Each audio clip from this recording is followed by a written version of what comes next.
ఐ4సి మరియు మన సైబర్ భద్రతా విధానాలకు సంబంధించిన ఒక త్వరిత విశ్లేషణ ఇది.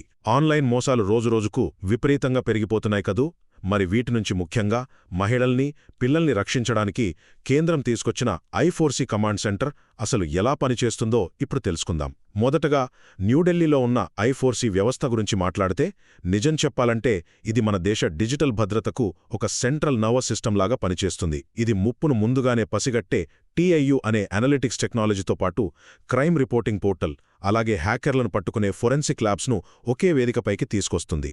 రెండవది, ఈ పటిష్టమైన వ్యవస్థ పోలీసులకే కాకుండా సామాన్యులైన మన చేతికి కూడా 4 అద్భుతమైన రక్షణ సాధనాలను ఇస్తుంది.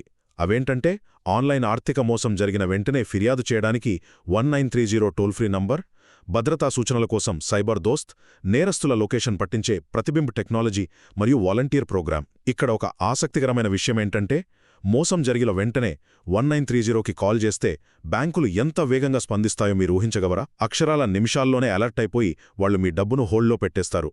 దాట్స్ అమేజింగ్ కదా. అయితే చివరిగా మనం ఒక ముఖ్యమైన విషయం మాట్లాడుకోవాలి.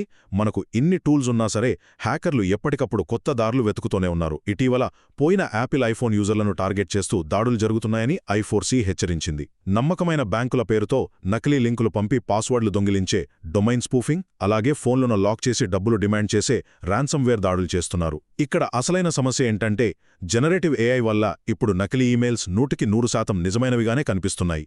కాబట్టి కేవలం స్పెల్లింగ్ తప్పులు చూసి మోసాన్ని కనిపెట్టేయచ్చు అనే పాత సలహా ఇక ఏమాత్రం పనిచేయదు. ఇది ఖచ్చితంగా గుర్తుపెట్టుకోండి. సైబర్ నేరాలను అరికట్టడానికి ఐ4సి అత్యాధునిక సాంకేతికతను వాడుతున్నప్పటికీ, మోసగాళ్ల వలల్లో పడకుండా ఉండటానికి మన వ్యక్తిగత అప్రమత్తతే మనకు అసలైన శ్రీరామరక్ష.